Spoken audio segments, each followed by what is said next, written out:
시작이다. 분께서 네, 시작을 하도록 하겠습니다. 아멘. 어느덧 마가복음을 시작한 지 마지막 강의까지 왔습니다. 87강. 이야, 87강을 여러분과 매주 한 번씩 이렇게 나눴다는 게 정말 기적 같습니다. 시작할 때도 그런 말씀을 드렸지만은 오늘 마지막까지도 제가 무슨 자격이 있어서 또 뭐 여러분보다 무슨 생명이 성숙해서 이런 말씀을 여러분과 나누는 게 전혀 아니고 상도 형제가 이렇게 배려를 해준 덕분에 제가 여러분과 함께 이 말씀을 나누게 됐습니다. 여전히 저는 뭐 교회 제일 꼬리비로 있는 형제고 여러분이 무슨 말씀을 하면 제가 들을 형제지 여러분 앞에서 뭐 이런 말씀을 하는 형제가 아님을 잘 알고 있습니다. 끝까지 여러분이 이렇게 함께 해주셔서 감사드리고 87강 시작하도록 하겠습니다. 마가복음 16장 9절부터 20절 오늘은 좀 길지만 제가 읽도록 하겠습니다. 예수께서 안식 후 첫날 이른 아침에 살아나신 후 전에 일곱 귀신을 쫓아내어 주신 막달라 마리아에게 먼저 보이시니 마리아가 가서 예수와 함께 하던 사람들의 슬퍼하며 울고 있는 중에 이 일을 고하매 그들은 예수의 사라졌다는 것과 마리아에게 보이셨다는 것을 듣고도 믿지 아니하니라. 그 후에 저희 중 두 사람이 걸어서 시골로 갈 때 예수께서 다른 모양으로 저희에게 나타나시니 두 사람이 가서 남은 제 아들에게 고하였으되 역시 믿지 아니하니라. 14절 그 후에 열한 제자가 음식 먹을 때에 예수께서 저희에게 나타나사 저희의 믿음 없는 것과 마음이 완악한 것을 꾸짖으시니 이는 자기의 살아난 것을 본 자들의 말을 믿지 아니함일러라. 또 가라사대 너희는 온 천하에 다니며 만민에게 복음을 전파하라. 믿고 침례를 받는 사람은 구원을 얻을 것이요 믿지 않는 사람은 정죄를 받으리라. 믿는 자들에게는 이런 표적이 따르리니 곧 저희가 내 이름으로 귀신을 쫓아내며 새 방언을 말하며 뱀을 집으며 무슨 독을 마실지라도 해를 받지 아니하며 병든 사람에게 손을 얹은즉 나으리라 하시더라. 주 예수께서 말씀을 마치신 후에 하늘로 올리고사 하나님 우편에 앉으시니라. 제 아들이 나가 두루 전파할세 주께서 함께 역사하사 그 따르는 표적으로 말씀을 확실히 증거하시니라. 아멘. 제가 제목을 이어진 종결부라고 이렇게 말씀드린 것은 마가복음은 16장 8절로 끝납니다.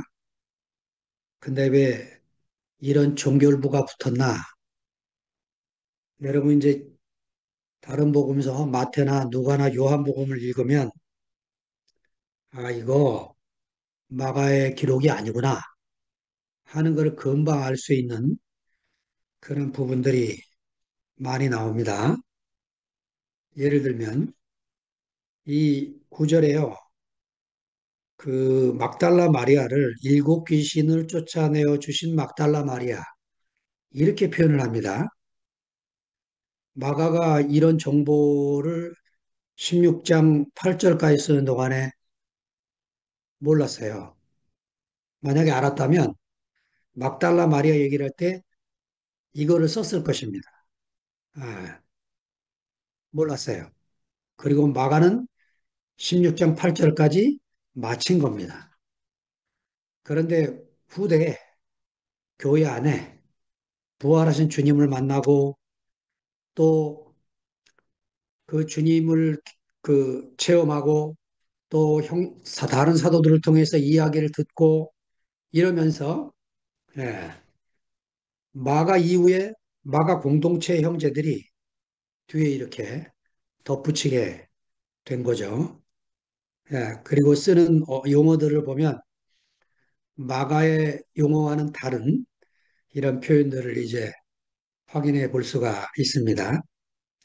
자, 오늘 이 9절, 10절을 읽어보면 예수께서 안식 후 첫날 이른 아침에 살아나신 후 전에 일곱 귀신을 쫓아내어 주신 막달라 마리아에게 먼저 보이시니 마리아가 가서 예수와 함께 하던 사람들의 슬퍼하며 울고 있는 중에 이 일을 고했다. 이 본문이 어디 나오냐면 요한복음 20장 1절부터 쭉 18절까지 마치 영화의 한 장면처럼 막달라 마리아가 빈 무덤을 보고 슬퍼서 울다가 동산 제기인 줄 알고 우리 선생님의 시체를 감추었으면 내게 알려주세요.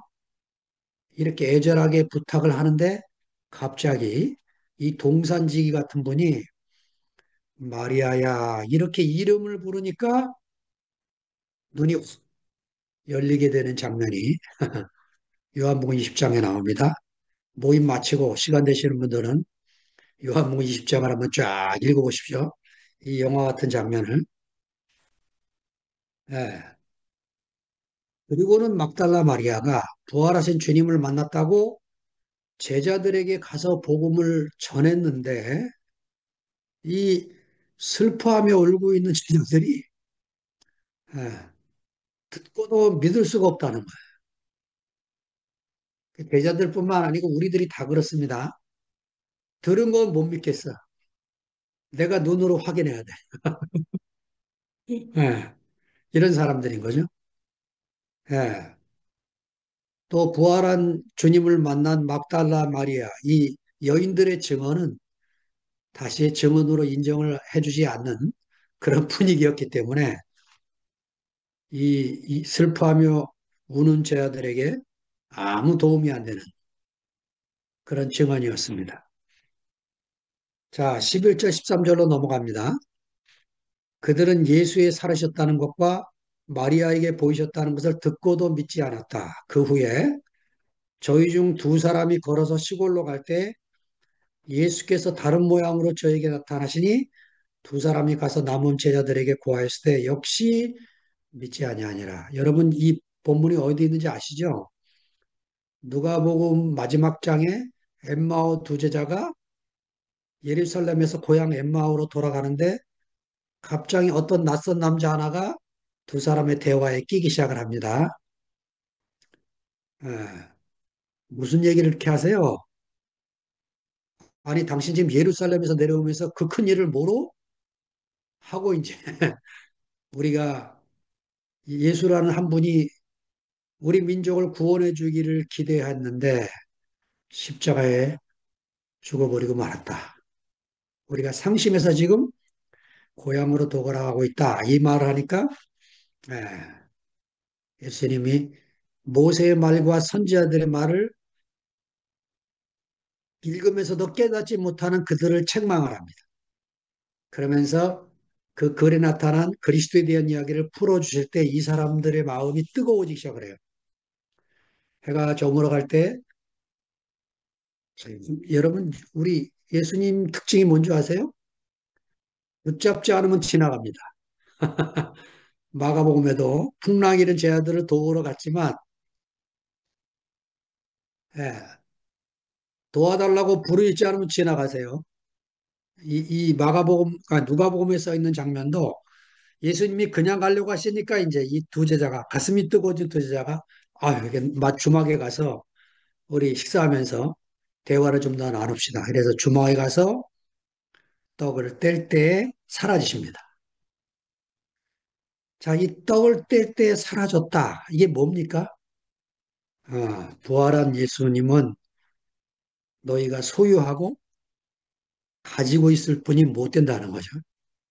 예, 떡을 떼는 순간 우리가 다 부스러져서 또 나누고 또 나누고 그 부스러기도 조사오니 하는 그 자리에 부활한 주님이 계셔서 우리 인생을 적시는 것을 경험하게 되는 거죠. 마가는 마가 공동체에 있는 사람들이 훗날 이 누가복음의 이야기를 읽고 쓰면서 역시 믿지 않았다. 이렇게 기록을 하고 있습니다. 왜 믿을 수가 없었냐? 다른 모양으로 저희에게 나타났다. 이렇게 기록을 하는 것입니다. 부활의 모양은 어떤 모양이길래 제자들이 예수님과 함께 3년을 살았으면서도 몰랐을까? 어떤 모양이길래? 예, 잘못하면 이 엔 헤테라 모르페를 예, 우리가 어느 날 공중에서 만나게 될 그 구름 타고 오실 예수, 미래의 판타지, 이런 상상을 하고 살기 쉽죠? 우리 일반 기독교에서 다 그러고 살았어요.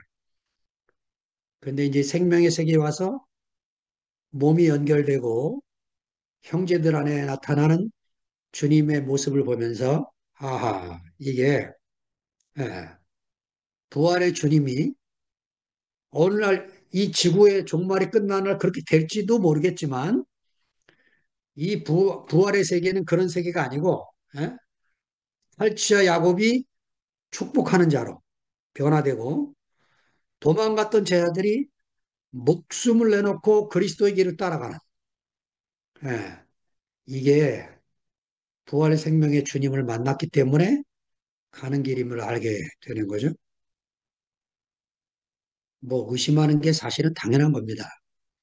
마태복음 마지막 장 마지막 절에도 예수님의 그 유명한 대위 명령, 그 마지막 명령을 말씀하시는 그 부활의 주님을 보면서도 의심하는 제자가 있었다.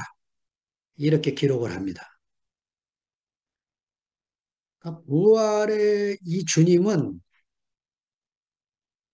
없어 의심을 해도 돼요. 예. 의심하는 자에게 복이 있나니. 예. 의심하면 부활의 주님은 나타나셔야 될 의무가 있으세요. 예. 우리가 우리 교제 가운데서 부활하신 주님을 만나서 그 주님과 함께 살게 되기를 바랍니다. 14절 있습니다. 그 후에 11 제자가 음식 먹을 때 예수께서 저희에게 나타나사 저희의 믿음 없는 것과 마음이 완악한 것을 꾸짖으시니 이는 자기의 살아난 것을 본 자들의 말을 믿지 아니함일러라. 사실은 이 이어진 종결부 앞에 마가가 썼을 때 예수님이 제자들을 책망하는 것을 유달리 마가가 많이 써요. 예, 4장 40절에 보면 풍랑을 만난 제자들에게 예수님이 이렇게 말씀하십니다. 어찌하여 이렇게 무서워하느냐?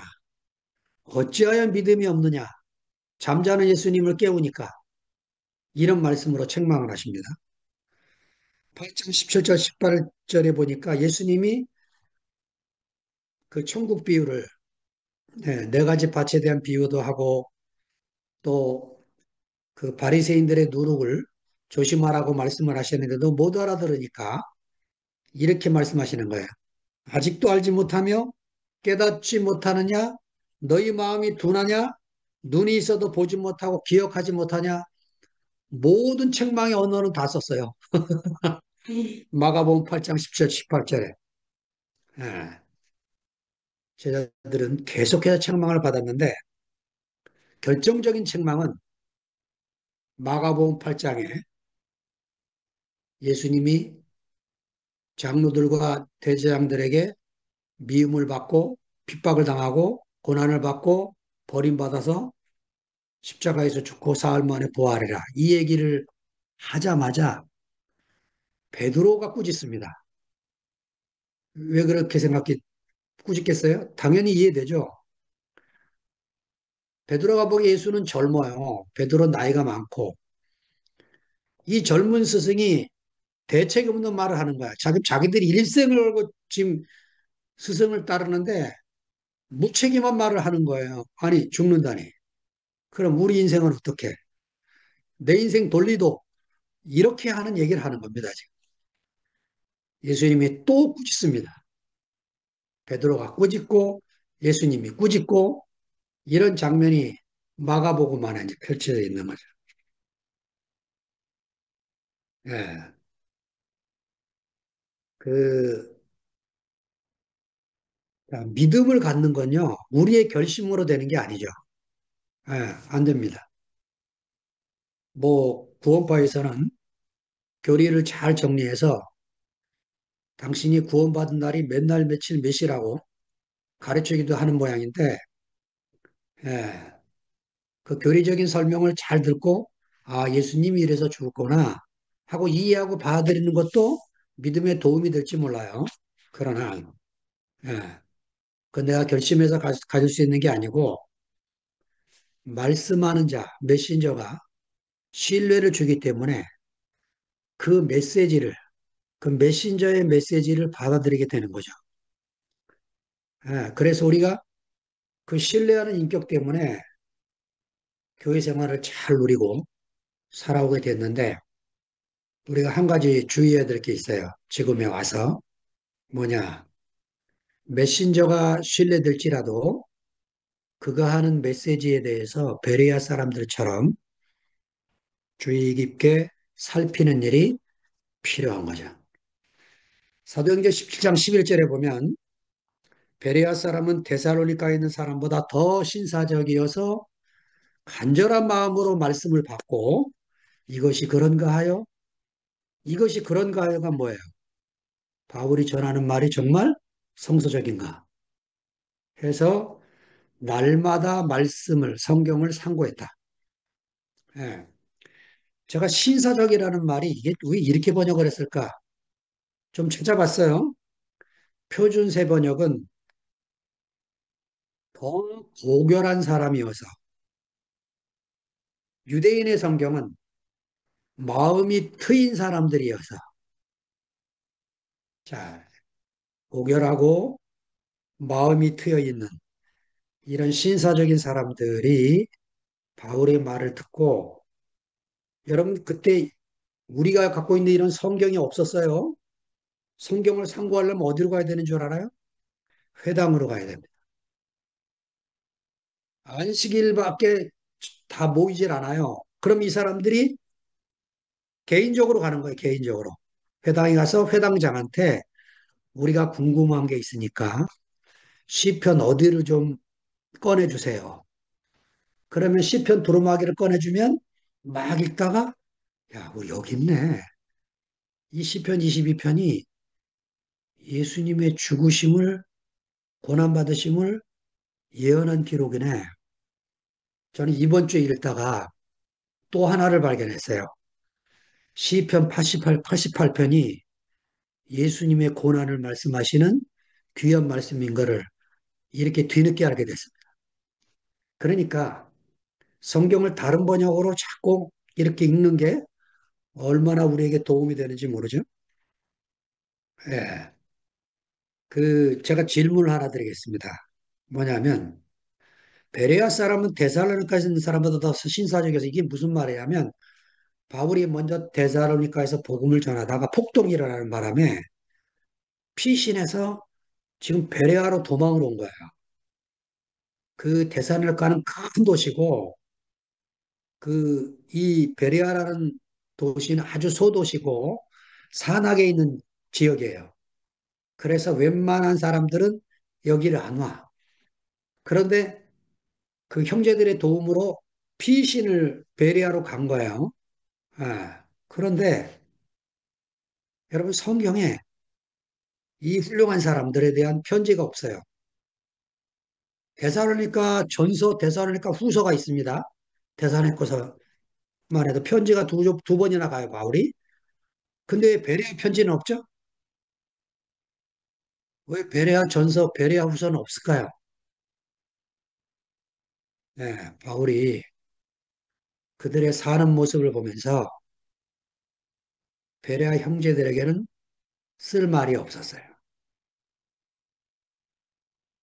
우리가 어떤 사람들이 그 형제들을 안심시키고 삽니까? 이렇게 더 간절한 마음으로 마음을 열고 하나님 말씀을 늘 상고하며 사는 이런 형제자매들은 안심이 되는 거죠. 늘 하나님 말씀으로 그들의 인생이 이끌림을 받고 지도를 받으니까 우리가 전날에 지금처럼 이렇게 한 사람이 하는 말씀을 귀를 열어 늘 듣고 살았어요. 이제 또 다른 걸 하셔야 되는데 성경을 읽고 성경을 쓰고 그러면서 정말 그 말씀이 그러한가 하고 살피고 사는 일이 우리가 다시 그런 어려움을 겪지 않을 수 있는 길이 되는 거죠. 자, 지난주에 했던 한 가지 질문 더 다시 복습을 해보겠습니다. 왜 마가는요, 그 예수의 제자들이 이렇게 책망을 들은 것으로 그렇게 많이 썼고, 더군다나 마가가 그 복음서를 끝낸 뒤에도 마가 공동체 사람들이 이 종결부에서 제자들의 믿음이 없고 마음이 완악한, 예, 자라고 예수의 꾸짖음을 받는 장면을 기록을 하고 부활의 증인으로 막달라 마리아나 다른 여인을 내세우고 있는가?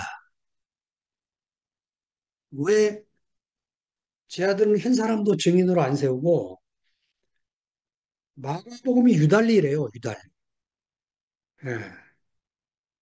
왜 그렇다고 생각합니까? 제 생각을 말씀드리겠습니다. 여러분, 구약 성서의 실패는 제가 보기에 하나님의 실패는 남성성 때문에 실패한 겁니다. 남자와 남성성은 다릅니다. 동산의 아담이 선악과를 먹지 말라고 했음에도 불구하고 동산 중앙에 있는 생명나무와 다른 열매를 다 먹어도 된다고 했음에도 불구하고 선악과를 먹었습니다. 이게 뭔지 아세요? 하나님을 향한 독립선언입니다. 예. 남성성이 대표하는 게 이거예요. 독립선언. 그래서 전방을 따로 차리고 싶은 거예요. 왜 한국 교회에 이렇게 개척교회들이 많은 줄 아세요? 저기 인천공항을 내리면 그 특별히 김포공항으로 내리면 저녁 비행기에 십자가 그냥 도시를 완전히 뻘건 십자가가 채우고 있는 걸 봐요. 예. 이 남성성. 정말 그, 이 아담의 선악과로 인한 독립선언. 예. 그러니까 이스라엘 사회 전체가 율법을 주었지만 그거를 못 지키는 사람들이 됐어요. 이 남성성 때문에. 예. 이스라엘 사회 전체가 남성 중심 사회입니다. 여성은 아예 발언권도 없어요. 그런데 부활의 세계는 어떤 세계입니까? 예. 여성성이 발현되는 세계입니다. 그래서 교회는 여자들이 많아요. 어디를 가나. 어? 그 여성상의 특징이 뭐죠? 예, 주장을 못합니다. 독립을 못해요. 늘 연결되어 살고 싶고 이끌려 살고 싶습니다. 저희 어머니가 기억나는데요. 저희 어머님이 제가 고등학교 졸업할 때까지 담배를 피웠어요. 그런데 저희 장모님, 그때는 장모님이 아니었죠. 교회 집사님이었지.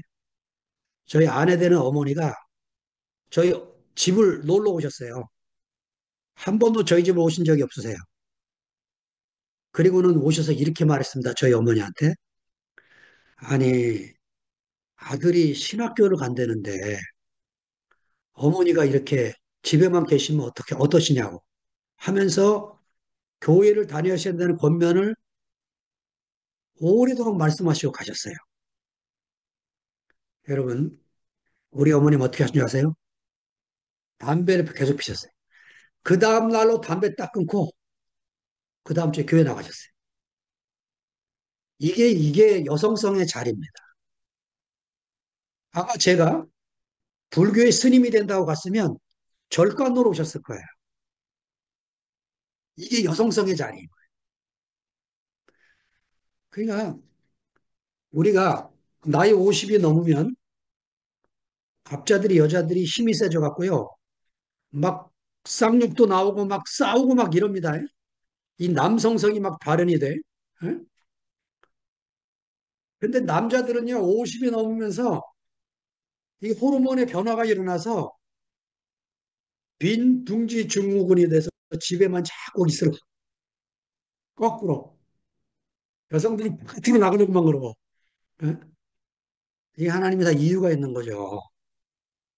하나님의 나라는 여성성으로 이루어지는 나라. 예. 누구나도 머리가 되려고 하면 다 깨지는 거죠.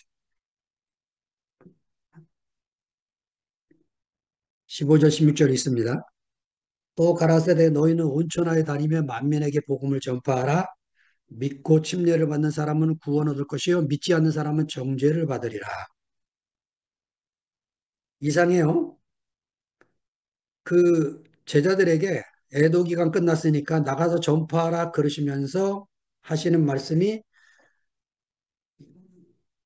믿는 사람은 구원을 얻을 것이요 이렇게 안 하시고 믿고 침례를 받는 사람 마치 침례를 구원의 조건으로 넣은 것이에요. 왜 이렇게 썼을까요? 믿음의 행위는 내 내적인 것이고 그것은 개인적인 것이에요. 그러나 침례는 공개적이고 외적인 행위입니다. 그리고 내가 공동체 안으로 들어가는 지체의식이에요. 그래서 믿고 침례를 받으라고 그렇게 권면을 하고 있는 거죠. 내가 그리스도의 공동체 일원으로 살고 있다. 이 의식이 우리에게 중요한 거죠. 뭐 한국 사람들은 이게 쉬워요. 자기 어머니를 남에게 소개할 때도 내 엄마라고 안 그럽니다. 우리 엄마라고 그러지. 우리 엄마, 우리 아버지. 예. 그러니까 우리는 이 우리라는 개념 안에서 살아왔고, 예. 이 공동체의 이 힘이 우리 안에 있기 때문에 이, 이 부활 생명의 그로 이루어진 교회 공동체를 한국 땅에 제일 먼저 보여준 것 같아요. 예. 그래서 이 복음이 계속해서 흘러나가서 큰 모임을 만들 생각을 하지 말고 작은 사이즈로 몸을 이루며 살아라. 이 말씀을 우리에게 하고 계신다고 얘기해 줍니다. 자, 17절, 18절 읽습니다. 믿는 자들에게는 이런 표적이 따르리니. 주님이 이제 표적을 주시려고 하십니다. 곧 저희가 내 이름으로 귀신을 쫓아내며 새 방언을 말하며 뱀을 집으며 무슨 독을 마실지라도 해를 받지 아니하며 병든 사람에게 손을 얹은 즉 나으리 하시더라. 여러분 이거요. 사도행전 읽어보면 여기 쓰는 용어가 다 나옵니다. 그러니까 이 부분은 또 사도행전을 들어온 거예요. 그러니까 이 표적의 일본 표적과 다섯 번째 표적은 마가복음에 써 있어요. 예수의 이름으로 귀신을 쫓아내며 마가복음 1장부터 나옵니다. 예수님이 회당에 가서 예, 말씀을 전하자 귀신이 막 소리 지르는 거죠. 우리를 멸하러 왔냐고. 그랬더니 예수님이 꾸짖으십니다. 잠잠하고 거기서 나와라. 그랬더니 이 귀신 들린 자에게서 귀신이 큰 소리를 지르고 나왔다. 1장에 나오는 이 귀신이 큰 소리를 지른 이것이 십자가에 달린 예수의 십자가에서 예수께서 큰 소리를 지르시고 운명하셨다. 이렇게 기록을 하는 거예요.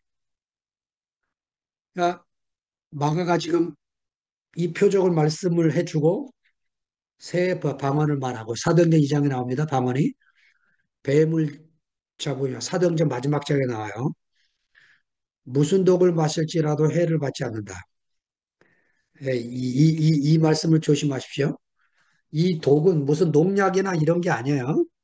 예, 선악과의 독입니다. 선악과의 독. 문자대로 읽다가 큰일 나요. 문자대로 읽으면. 예, 우리가 부활의 생명이 오면 선악과의 독에 걸리질 않아요. 왜냐? 이게 교회 생활 안에서 제일 힘든 게 뭔지 아세요? 형제를 판단하는 것처럼 어렵고 힘든 게 없어요. 괴롭습니다. 몸 자기가 형제를 판단하는 게 괴로워요. 그러면 이제 내게 신뢰를 준 형제하고 교통을 하게 되잖아요. 그러면 이제 그 교통 중에 그 내가 선악과의 독이 싹 사라지는 거죠. 교회는 어린 양 예수가 살아있는 것입니다. 어린 양 예수가 안 보이면 그건 조직이지 교회가 아니에요. 여러분,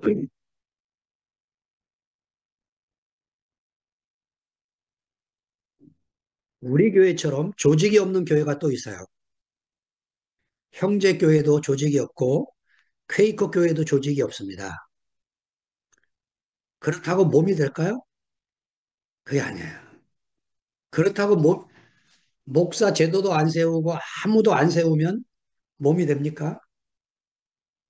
그게 안 돼요. 어린 양 예수가 보여야 됩니다. 요한계시록에 예수님의 이름이 1장에 나오다가 2장부터 어린 양으로 바뀝니다. 3장까지 나오다 4장 이후부터. 어린 양 예수가 통치하고 어린 양 예수가 승리하는 거지 우리가 뭘 해서 승리할 수 있는 게 아닙니다. 자, 19절에 봅니다. 주 예수께서 말씀을 마치신 후에 하늘로 올리우사 하나님 우편에 앉으시니라. 당연히 복음서에 이런 표현이 없죠. 주 예수, 예수 그리스도나 예수만 있지 주 예수 이게 없죠. 마가는 어디다 갖다 썼을까? 사도행전부터 이런 얘기가 이제 나옵니다. 주 예수. 로마서 바울 서신에도 쭉 나오죠. 로마서 1장 4절에 바울이 이렇게 씁니다. 육체로는 예수가 다윗의 혈통으로 나셨지만 성결의 영으로는 죽은 자 가운데 부활하여 능력으로 하나님의 아들이 인정되셨으니 곧 우리 주 예수 그리스도시라. 예, 그러니까 이게 마가의 후대 첨가한 그린 걸 볼 수 있죠. 하늘로 올리우사 승천하신 예수는 누가복음에만 나옵니다. 예, 마가, 요한, 마태 없습니다. 하나님 우편에 앉으셨다. 누가가 쓴 사도행전에 표현돼요. 그리고 로마서와 히브리서에 하나님 우편에 앉으신 예수가 나옵니다. 자, 하나님 우편에 앉으셨다. 그러니까 뭐 하늘 꼭대기 어디에 보좌 하나가 있어가지고 하나님 의자 옆에 예수님이 앉아있다 이 상상을 하면 안 되고 이 하나님 우편이라는 말은 그 우편이라는 말은 유대인들의 개념에 능력, 권세, 보호 이런 개념입니다. 하나님 우편에 앉으셨다. 이겁니다. 그래서 그의 능력으로 교회를 통치하고 하나님의 나라를 이끄시고 계시고 당신의 백성들에게 자신의 생명을 분배하고 계시는 그분임을 말씀하고 있는 거죠. 자, 마지막 절을 읽습니다. 제자들이 나가 두루 전파할세 주께서 함께 역사하사 그 따르는 표적으로 말씀을 확실히 증거하시니라. 네, 이렇게 마무리 져야 마가복음서가 마무리 짓는 것처럼 느껴지는 거죠. 이것은 사실은 사도행전 전체 요약으로 보입니다. 제가 이제 그 이 말씀을 준비하다가 예레미야 29장 11절을 여러분에게 적어드렸는데요. 나 여호와가 말하노라. 너희를 향한 나의 생각은 내가 하나니 재앙이 아니라고 평안이요 너희 장래에 소망을 주려 하는 생각이다. 이 장래라는 단어가요.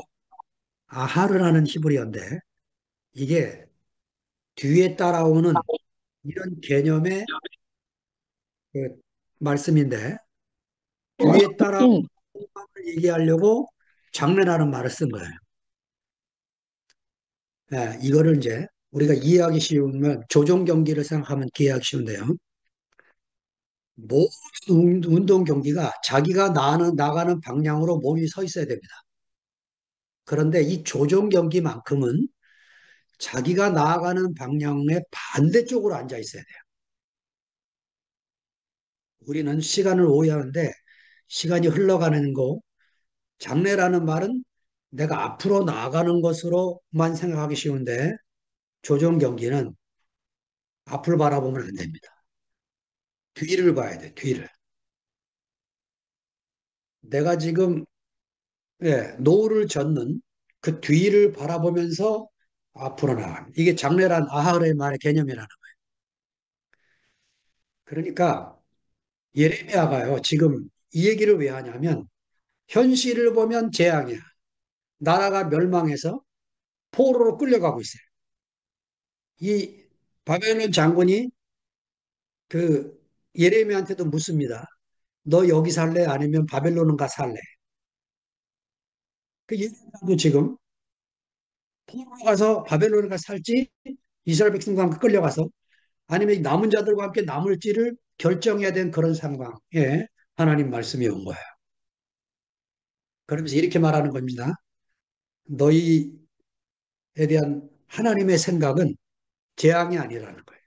평안이고 장래에 소망을 주려고 하는 거지. 너희들이 지금 이 환경만 쳐다보고 괴로울 일이 아니라는 거예요. 예, 그 우리가 과거를 돌아보는 것은 미래에 장래에 소망을 주려는 하나님을 더 깊이 누리기 위한 것입니다. 그래서 우리는 지금 왜 이렇게 됐는가, 왜 이렇게 사는가를 잘 보고 예, 앞에 오는 것들을 소망을 바라보고 살게 되는 거죠. 오늘은 제가 여러분에게 여성성에 대한 말씀을 드리고 싶은 거예요. 예, 교회가 남성성이 발현이 되면 이런 일이 벌어지는 겁니다. 교회는 여성성으로 이루어지는 것입니다. 어? 연약한 자리에서 큰 소리 지를 수 없고 내가 뭐 이게 맞다고 막 확신을 주고 막 어? 담대하게 선언하고 이런 자리가 아니고 조용히 예수의 운명을 살아내는 자리인 거죠. 예. 동사를 여러분 한번 찾아보세요. 그 유관순만큼 유명하진 않은데 유관순을 감옥에서 어머니로 살았던 그 어윤이라는 전도사가 있어요. 꼭 찾아보세요. 예. 그 이분 때문에 개성에서 독립운동이 벌어지는데 이분이 그 이 유관순이요 독립운동을 하다가 그 지금 어디죠? 그 저기 뭐야 그 순대 파는데 무슨 순대라 그러지? 뭐야? 병천 순대. 그 아우네 시장에서 독립운동을 하다가 어머니 아버지 돌아가시고 오빠는 공주 감옥에 갇히고 유관순이 17살에 여동생 12살, 8살 두 동생을 보호하다가 밤에 밥 해주고 낮에 도망 다니고 이러다가 일본 경찰한테 잡혀서 1년 반 재판을 받아요. 사형원동. 1년 반 그 구금을 받고 그 1년 반 뒤면 나올 판인데 그 오빠가 그런 얘기를 하는 거예요. 네가 무슨 잘못을 했다고 우냐? 울지 말라. 공주교도소에서 만나요. 그래가지고 집안 소식을 전하다가 관순이가 우니까 오빠가 이 오빠도 유명한 사람입니다. 네가 뭘 잘못하고 우냐고 울지 말라고. 이분이 나중에 아나키스트가 돼요. 유관순 오빠가. 이 그래가지고 항소를 해. 그래서 개성 교도소에서 서대문 교도소로 온 거예요. 거기서 이 어윤희 전도사를 만나서 자기 동생 둘 때문에 걱정되고 울 때마다 이 어윤희 전도사가 위로해주고 격려하고 세상에 그 여자들을 끌고 들어왔을 때 이 일본 경찰들이 적발개를 베끼려고 하는데 그 호수돈 여고에 여학생들이 같이 끌려온 거야. 그때 호수돈 여고 사감을 했거든. 이 어윤희 전도사가. 그 여학생들 빨가 베끼려고 하니까 이 어윤희 전도사가 나서서 소리 지른 거야. 자기가 우통을 확 벗고 뻘개를 벗으면서 하는 말이 봐라. 이 몸이 네 아내 몸이고 네 애미 몸이고 어? 신고 보라는 거지. 어디서 젊은 여학생들을 옷을 벗기려고 하냐고 소리를 지른 거예요. 이런 대장부다운 이런 것이 있어서 사실은 그냥 조용히 교도소에 있었으면 풀려날 것을 이 어윤희 전도사는 풀려나서 나중에 고아를 고아원을 운영하다가 돌아가세요.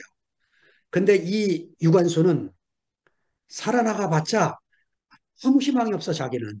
가족도 아무도 없어. 그래가지고 1년 뒤에 1919년 3월 1일 독립운동 일었죠. 1920년 3월 1일 날 깜빵 8호실에서 독립운동을 시작을 한 게 대안이 살았다는 노래. 그 8호실에서 대안이 살았다는 노래를 합창을 부르고 그 노래소리가 번지고 이래서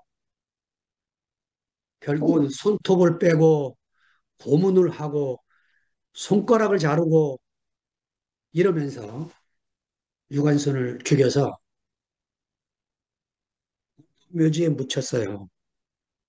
그 이태원 공동묘지에 묻혔는데 이태원 공원 개발을 하면서 무연고 무덤이었기 때문에 아무도 찾아오지 않아서 예, 그냥 태워버렸고 이상해서 어디에 무덤조차 없는 그런 사람으로 끝났어요. 이 여성성, 이 나라를 지켜온 스크런튼 여사, 이 사람이 아니었으면 이화 여고나 여자들 여성이 깨지를 못했을 거예요. 집에서 말도 못하고 학교도 안 보내고 그랬으니까 여자들을. 이 스크래튼 여사가 이 여인들을 위해서 학교를 세우고 교육을 하고 말을 가르치고 공부를 시킨 거야. 자기 의사 표현을 하게 하고. 이래서 세계 역사에서 우리나라 여자 교육이 서양보다 먼저 앞섭니다. 예. 놀라운 나라예요, 놀라운 나라. 근데 교회는 여성성이 깨어나서 예, 우리가 몸을 이루어 사는 이런 세계가 계속 이루어져 나가야 되는 거지.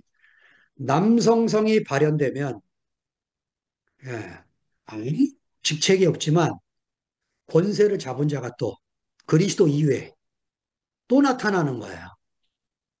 그래서 이제 또 시끄러워지기 시작을 하겠죠.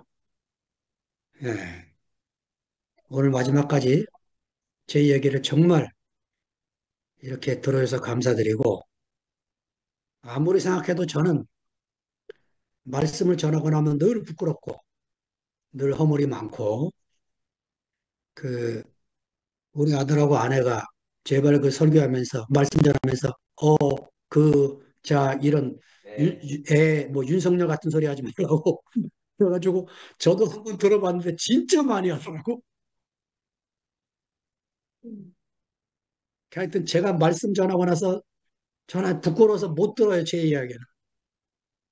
그런 허물 많은 저를 이렇게 용납해 주셔서 들어주셔서 정말 감사합니다. 주님을 찬양합니다.